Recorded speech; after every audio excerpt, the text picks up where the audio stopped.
Welcome back to Frienditas, the channel where two introverts do the one thing homebodies never do: leave the house. This is our final video on Kyoto, Japan, and it comes after a long line of videos hopping around the country. How many times I say Kyoto? I don't know. We begin at sunrise, catching the first train of the day to see the iconic Fushimi Inari Shrine. It's very peaceful and it's very nice. The air feels very crisp. Our morning continues with a visit to kiyomizu-dera, the Buddhist temple built on a mountain. If you're gonna follow this itinerary at all, do be prepared for a hike. Afterwards, we grab a drink at the Kyoto-style Starbucks. That is the best matcha latte I've ever had. This is one of those things that I don't think is overhyped. And walk through the Gion district towards Nishiki market for some street food. And then we drizzled it with some lemon juice. I love shrimp. It's so delicious. We end our day with some Kyoto-style kaiseki food. It comes with... I don't know what this is. And a visit to Nidec Tower. Super cool. It is super cool here, actually. I would say it's very worth adding to your Kyoto itinerary. This is our full day in Kyoto.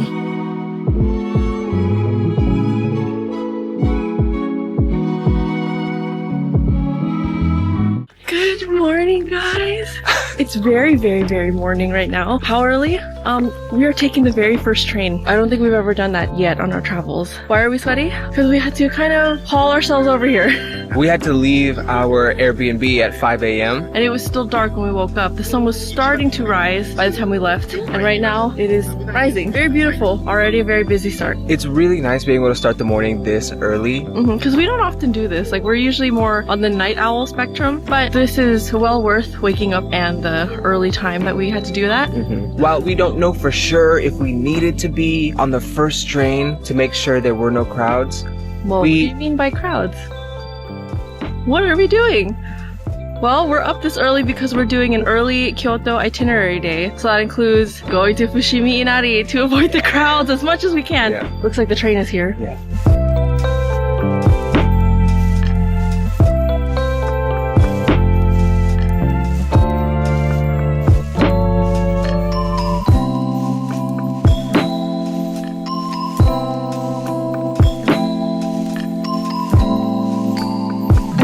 We made it. The station is right there, and the Fushimi Inari big gate is right here. It looks like we're not the only people who had the idea to come this early, so... It's not crowded. It's just definitely, early risers. So, do we advise waking up this early? I don't know. I mean, I think you can still enjoy this area without getting up this early. It just depends on what you want to do. Like, we wanted to avoid crowds, so that's why we woke up. But I think you can still enjoy it even without doing all that.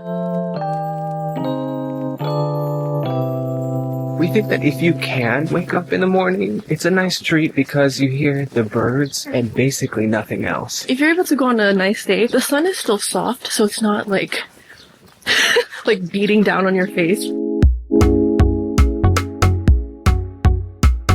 Good morning. Ohayou gozaimasu. Ohayou gozaimasu.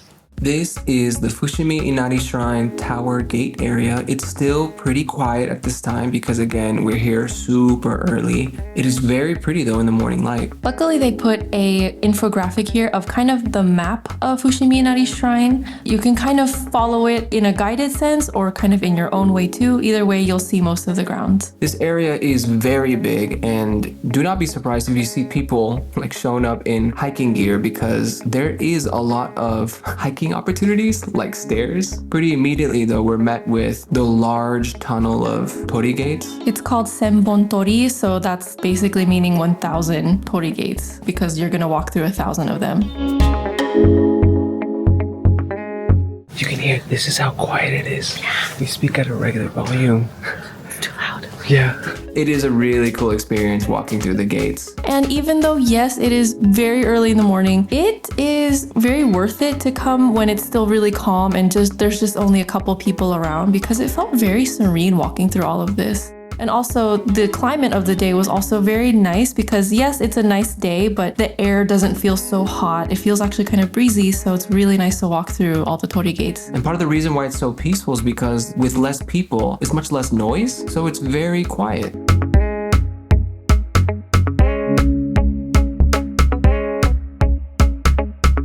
It really is a sense of peace that we're feeling right now as we're walking through all these gates, the early morning hours. It's funny because people are stopping to take photos at different parts, and right now that's totally fine because there's only a few of us here. But see how narrow this path is? I think it would be difficult with a lot more people to get photos and video. Yeah, like if you wanted to get photos later in the day, you have to probably go even further in to have a chance at having some clear shots. So it's nice to have room while we're walking. We're not even sure if we're gonna make it to the very top because it would be quite a bit of walking, but it's very peaceful and it's very nice. The air feels very crisp. Away from cars and traffic. Something that I really appreciate about this experience is the asymmetry of the gates. They're not all perfect carbon copies of each other. They all vary slightly in thickness and height. So as you can tell now, the setting has changed a bit. So what's been crazy is that these gates are kind of broken up into sections. It feels like each section is kind of different, where like this one's a bit darker, more in the forest, or some of it's a bit more in the open, so it's brighter. It's very beautiful here. The symbolism of the torii gate is the transition point between the mundane and the sacred, or the divine. To think that each of these is a transition point is pretty profound. It makes you think about all the millions of moments that we cycle through. What's interesting is that fushimi inari, it is technically 24 hours, so in a way you could come here at any point in the day. The thing is that they don't light it up at night. So I have heard stories that if you go like at night when it's like not even lit up, it can have a completely different feel in terms of like spiritual presences or atmosphere. I'm not even implying anything bad, more just like I think maybe it feels even more tangibly spiritual. Doesn't this place translate to 1,000 gates? Yes. So I don't know if it's actually 1,000 gates that we passed through, but it sure does feel like it.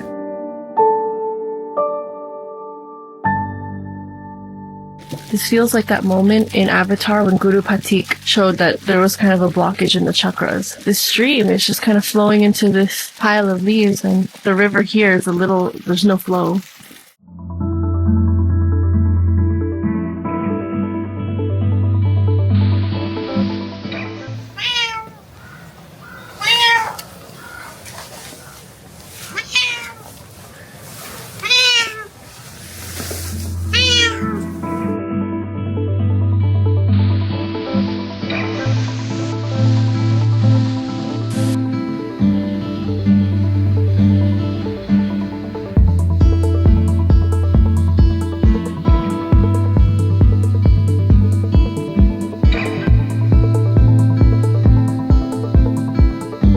Get a beautiful view of Kyoto. There's actually not many skyscrapers here. Only a couple. Only a couple buildings kind of stick out over the rest. I don't even think the nidec Kyoto Tower probably sees as far up as this. We've basically walked up one of the mountains that surrounds Kyoto. Because if you look at Kyoto on a map, it's basically surrounded by mountains on three sides. Anytime you're in the mountains, you can see Kyoto. I think we're at the point now where we're going to start walking back down because we do have other things we're going to see today. And we still want to see them somewhat early-ish, but at this point, I wouldn't be surprised if by the time we make it back down, there's going to be more people. It's a very beautiful hike, though, because yes, I think technically we hiked.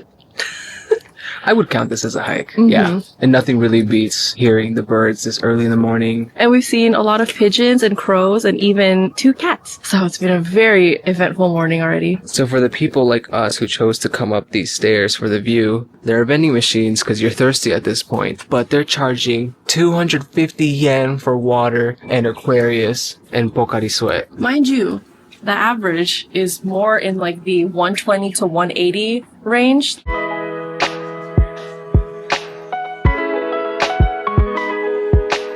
We have been seeing a lot of buildings along the walking path, and they all seem to be closed right now because it's so early in the morning.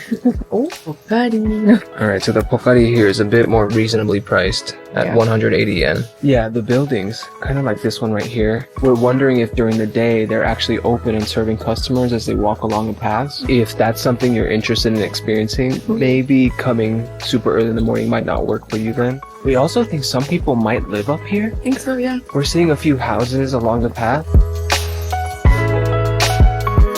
These are absolutely people's houses at this point. Cars in driveways, parking lots. As you're seeing in this video, I think this is an example of the early morning experience here. We've seen different videos on YouTube, but I'm sure there's many, many more where you'll see the shops open and much more people. For the experience of waking up early and having the least crowded during the daytime it could be, very worth it. Very worth it. Loved it so much.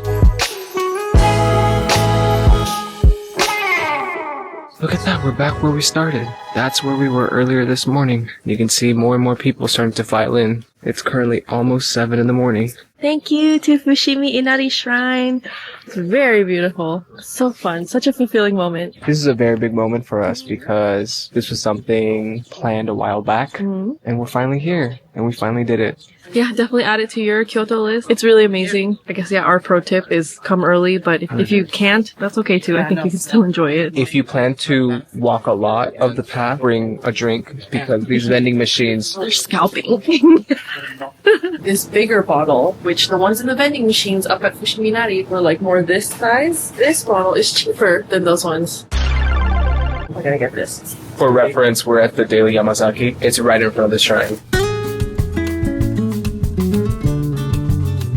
You can tell when a big group of people just got off the train. It's funny seeing some people definitely not ready for hiking and other people in full hiking gear.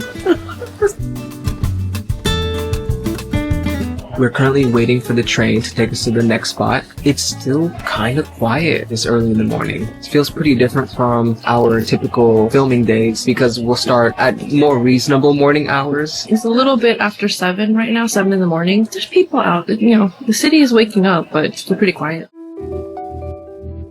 All right, we took the train for a couple stops and we are now on our way to Kiyomizu-dera, the second stop today. A lot of this video is going to be more of the east side of Kyoto because the last video we did was more of the west side of Kyoto. We tried to group them by area somewhat. Yeah.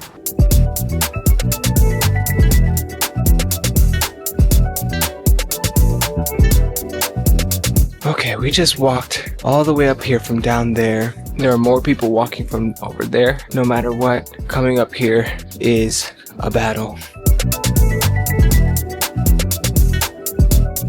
This pathway actually reminds us of when we went to Enoshima. You can see that YouTube video here. It was from our time in Tokyo. It's something about the kind of uphill slope. Yes. With the shops all around. Granted, when we were at Hiroshima, we were there more like in the midday, so it was very busy. But here, it's still about 7 a.m., so not very busy yet. It's peaceful. It's nice. It's one of those things where you try to strike a balance between not wanting to see too many crowds, but also wanting to walk into shops that are open. In this case, because we're early, a lot of the stuff is closed. Yeah. We are here at Kiyomizu-dera. It was a hike up a long street from the kiyomizu-dera Gojo stop. If you're gonna follow this itinerary at all, like maybe even do some of this stuff in order, do be prepared for a hike for all of this because it's a lot of uphill. As you begin the walk up the stairs, you'll already start seeing a few people, but again, because we're so early in the morning, it's only a few people. It's nice and quiet. Everyone's taking their quiet photos, their quiet videos, and you immediately can see amazing views of Kyoto in the distance. You'll also see Nidec Tower over there, that one needle. We do end up going to that later on in this video, so stick around for that. But you can see overall, Kyoto isn't like a skyscraper type of city. It's pretty level, and really the impressive thing is the mountains in the background. Yeah, Kyoto kind of falls in like the valley of this region, and so I think where there's no skyscrapers, they obviously make up for in these beautiful pagodas and just cultural buildings. The architecture is so pretty. We don't know if these have ever been repainted, but the red color is beautiful to see. We have to mention that a lot of the scenic parts of Kiyomizu-dera is actually paid, so you kind of have to go through like a pay station. We are at the area before the pay station, but that doesn't mean that we missed out on anything scenic, really, because we still get to see so many beautiful things here. Being right up against the mountain, you see you're really immersed in nature. All the different colors of the trees, it was so pretty and it felt really pristine. All the colors felt very harmonious with each other too. Like there was a vibrancy that didn't overtake any one thing, but everything kind of shined. So the red buildings and then the lush green in the mountains, it just felt like it all was meant to go together. And there were plenty of photo ops, so many different places that you could set up your camera and take the photos that you want.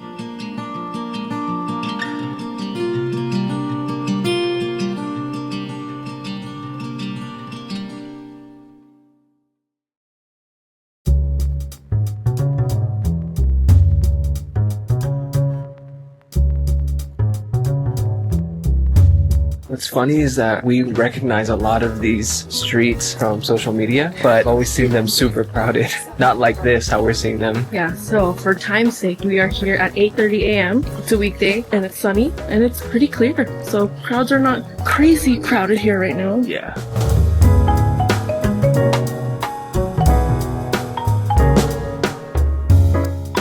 Here's a ham sandwich, 437 yen. Matcha latte, hot, 500 yen. Hojicha latte, iced, 519 yen. When you first show up, you have to find a seat by going upstairs first, but you take the back staircase, not the first staircase available to you, because that's a one-way staircase. So once you find a seat in one of the traditional or one of the secondary rooms, then you go back downstairs to order, and then if you order food, they heat it up at the front of house, but if you order a drink at the front of house, it's made at the back of the house, so you go pick it up at the back. Yeah, so I assume this is probably good to go with someone else, but if you're by yourself, you could probably just like leave your stuff or like leave something that you're okay with claiming the seat. But yeah, very interesting system. I think it's like to guarantee that if you're gonna order food to eat in here, you actually have a seat to enjoy the food. The layout of this place is very pretty, but also it can be narrow, and if you don't have a seat, guaranteed it might get pretty crowded. So I think that's why they have the system in place. The cashier, she recommended that the hojicha is iced and the matcha is hot. It's crazy because we never really cared much for Starbucks back home, and we didn't imagine ourselves like going out of our way to check out Starbucks abroad. If you're interested in seeing another impressive Starbucks we went to, there is a Tagaitai video that we can put right here. This Starbucks is just way too hard to pass up because it's traditional. It doesn't feel like we're in a Starbucks. It's very weird, even because I feel like I'm in a traditional tea house. I think they source it from Uji, which is like a nearby neighborhood, and so it's gonna be nice to try Uji matcha. Yes, from Starbucks, but you know, here in a traditional style, Kyoto style building. It's said on the menu that the matcha is locally sourced in Japan, and then that this is an original Japan drink as well.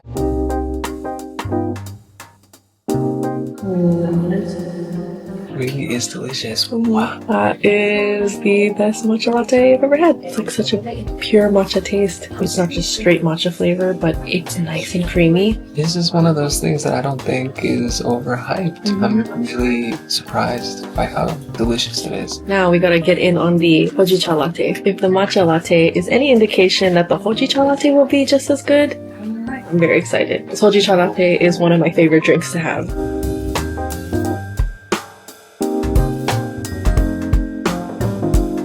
That is an amazing hojicha latte. That felt like the essence of hojicha. These are really good quality lattes.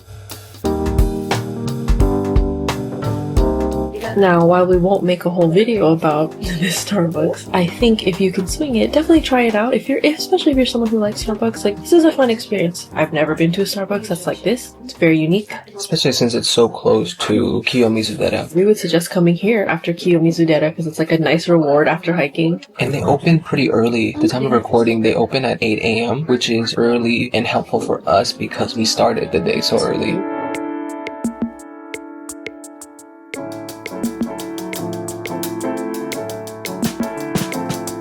We are walking one of the last few paths we saw in this area. It's not very big. No. It is beautiful. Yeah, really, this street just seems to be a big photo op for people. Oh, wow.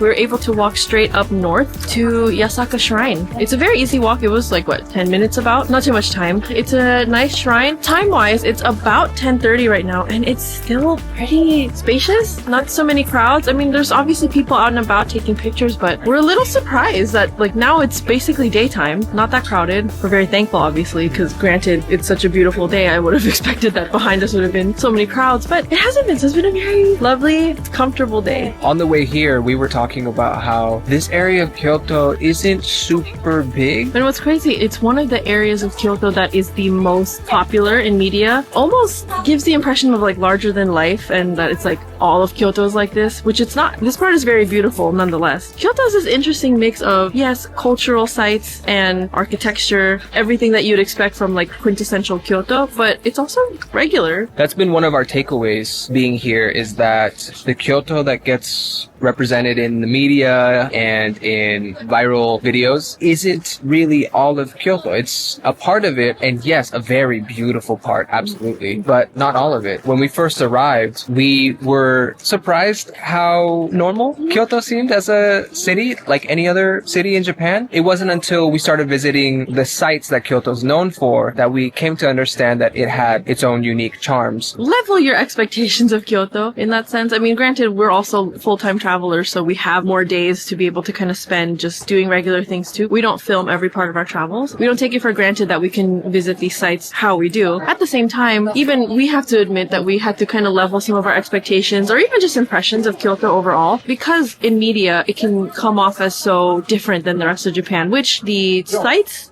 can be, but like this isn't the only city in Japan that you can see temples and shrines and beautiful architecture and cultural things. That's honestly every city in Japan's like that. We really are enjoying Kyoto so far, and that also includes the regular parts, because most of our days have been experiencing the regular parts of Kyoto, which has been really nice. The regular parts of Kyoto have felt cozy and similar to the idea of a hometown vibe.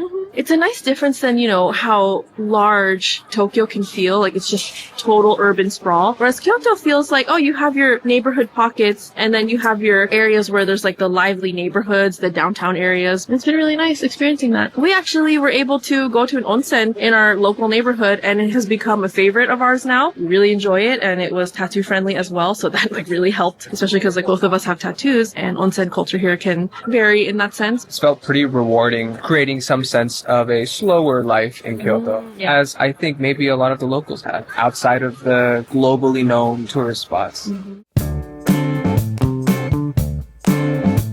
We're currently on our way to... We're currently on our way to Nishiki Market. We're able to walk straight west from Yasaka Shrine to Nishiki. This area is still part of Gion, and it's very interesting. We have our sights set on Nishiki, but otherwise there's a lot of shops and restaurants here. You could easily see us eating here as well. these giant shopping, eating hallways. I don't know what to call them. Where they're covered even. So fun. Yeah, it's one of the most fun parts of Japan. A lot of the businesses are opening up because it's 11. So around 11 to 11:30, lots of businesses start opening for lunch hours. It smells so good, you guys. Oh my gosh. If you watch our videos, you'll see that we don't normally start the day this early. This is around the time that we usually head out for the day.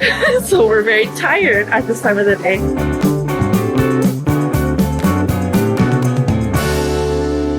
We are now officially in Nishiki Market, and we're going to find different foods to eat. So it's best to go to Nishiki Market during the day because it is known to be a place where there is a lot of fresh seafood. Oftentimes this place is called Kyoto's Kitchen. We're here luckily during the day and a lot of the businesses are opened up already. We're going to have a lot of choices to eat.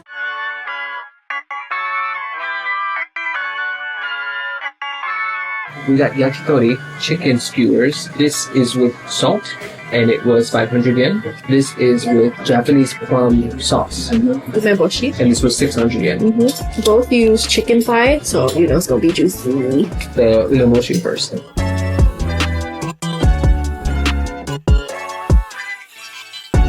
Perfect. It's so delicious. We have not really come across a chicken with umeboshi flavor before, and now we wonder why it's not more common, because it goes together beautifully. It's a dastardly duo. Umeboshi goes with so many things, and chicken is now another thing that it needs to be with all the time. So then next we're going to try the salted one.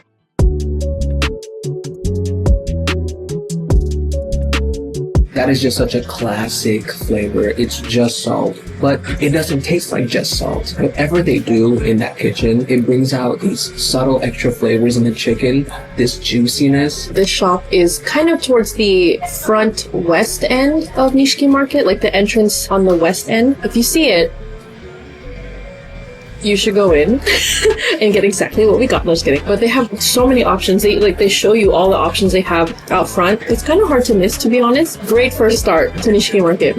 You'll find that a lot of spots in here are like this. They're selling street food that you can just stand and eat, but a lot of spots also have seating inside where you can sit down and eat the food as well. This is kind of like a day market.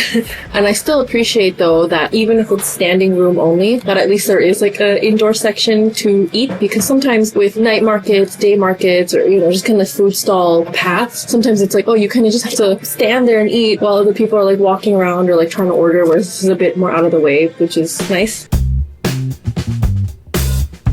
Okay, we are at Kaisen Tonya. They are known for this. Ebi kushi. So that's basically grilled shrimp skewer. What does it look like? This.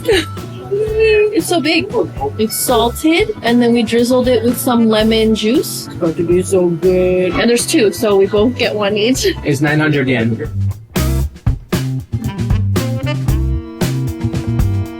I love shrimp. It's so delicious. This is a jumbo shrimp. It feels nice and big, plump, and juicy. They've been grilling it, and then they stuck it on a stick for us. And the salt brings out a nice savoriness to it. And then when we drizzled the lemon juice, it adds a nice brightness to it. Because this grill, it's kind of like a nice smoky flavor. Frienditas. Actually, we get to try frienditas. These are matcha cookies. The store lady gave us some. Yeah. They taste kind of like baby cookies. Delicious. Good, actually. There's like a light saltiness to them, and they come in these really cute tins.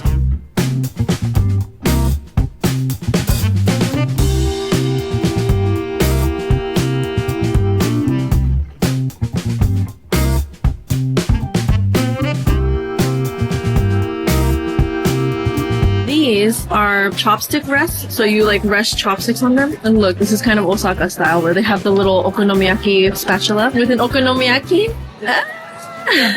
So cute.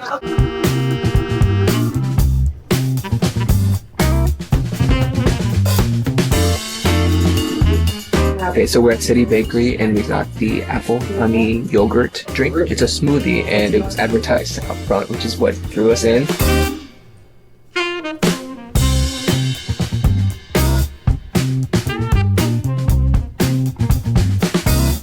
I want these. They're black and silver, and the black has a colorful glitter. It's like space meets silver meets a star.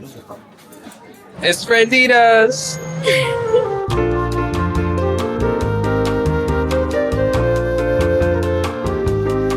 Why did we choose kurama? We chose kurama because it is kaiseki. Kaiseki is a traditionally known Kyoto food, which is like a set dish that focuses on multi-course and multi-dish experience, where what's included in the set is traditionally based off of the season, the ingredients that are available at the time. We wanted to have that today as a Kyoto special meal. It seemed fitting because we're in Kyoto, so why not get something Kyoto? I'm getting this overnight dried mackerel meal, 1,780 yen. And then I'm gonna get this freshly made soft yuba, which is tofu skin, and steamed rice in a wooden container meal. It is 1,880 yen. This is the freshly made soft yuba and steamed rice set. This is the overnight dried mackerel meal. This is our first proper kaiseki meal.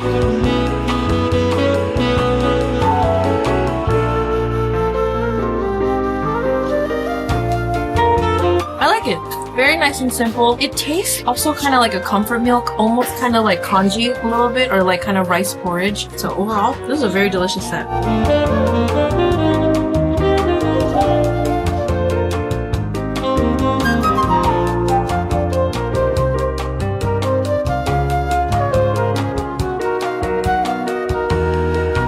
It comes with... I don't know what this is. It looks like green onion, but pink. So pink onion. That's not what that is. I don't know.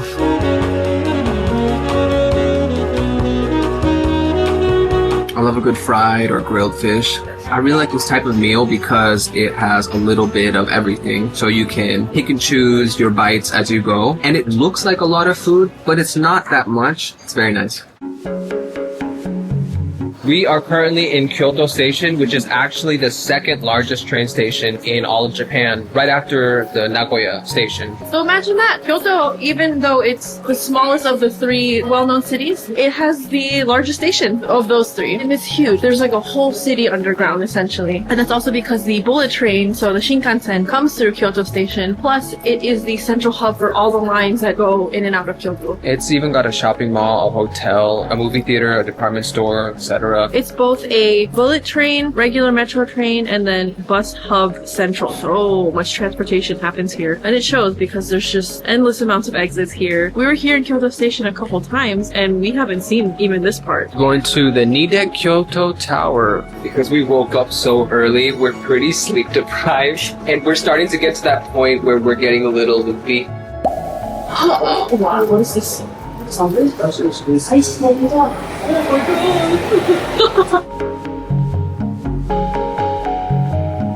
the time of recording, a ticket for an adult is 900 yen. We're in the elevator. We're on our way to the 11th floor because that's where we...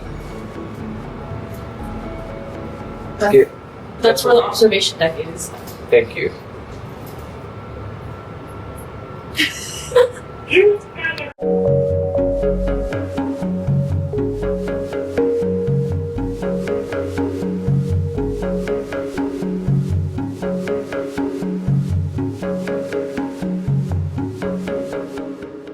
Even though this is the shortest and most affordable observation deck that we've been to, there's actually a huge highlight here that we were not expecting. It is these large binoculars that have just a huge lens, and they're free. That's the biggest highlight, that they're free, so they actually work, and you can see long distances past Kyoto. We can see people walking a mile, a kilometer away. We can see the trees on the mountains. We can see Osaka in the distance. So crazy. And it doesn't really come through the best on camera, but we try to show you a little bit of what comes through the lens. In the elevator, the screen mentioned that this observation deck is the only 360-degree panoramic view in Kyoto. Yeah, it's tall enough and doesn't have as much obstruction around it that you can't see the 360-degree view of everything surrounding Kyoto. Like any other vantage point in Kyoto is still just panoramic, but you don't get like a 360 view from a central point. And this observation deck being at Kyoto Station is super cool. It is super cool here, actually. I would say it's very worth adding to your Kyoto itinerary because it's pretty affordable tickets and it doesn't really take much time to be here. Look, all the way out there is Abe no Haruka's, and you can see that's Osaka. We went there. We actually have a video right here where we went to that view, that observation deck. Crazy to see that Osaka is just right between those mountains. And then Nara is probably somewhere over here, maybe? Yeah, more of that. Or maybe more that way. This is the only place that's offered free paper to take a stamp home. As you can see, this is Kyoto Station. It is huge. It's all one big building. Like many of the observation decks we've been to in Japan, this one also gives you a free photo and then the option to buy a larger photo if you like. This is the photo. It takes up like 1/4 or 1/3 of the page and it's black and white, so that's why it's free because most of it's taken up by other things because the actual photo is supposed to be like this size. This was one of the experiences where they didn't print out the actual photo beforehand, before deciding if we wanted it or not. They showed it to us on a tablet, and we've had that experience once before, but we realized that's not a every time experience. If you want, you get a free gift photo. We like getting those because they're kind of funny to us because they're so small, but it's a cute way to somewhat commemorate our time there.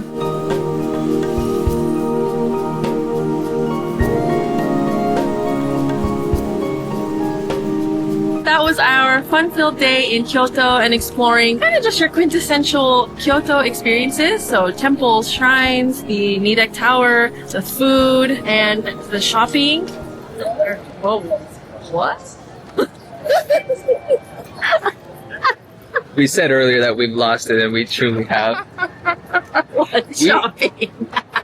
We're ending the day here at Kyoto Station because It's the second largest station in Japan, as you mentioned earlier, and it really feels like it. there's so many people walking in and out of it constantly. You can really tell that it is a huge transportation hub for sure. It's Yeah. also right across from the Nidec Kyoto Tower. Feels like such a grand entry point into Kyoto. If you start or end your trip in Kyoto, how many times did I say Kyoto? I don't know.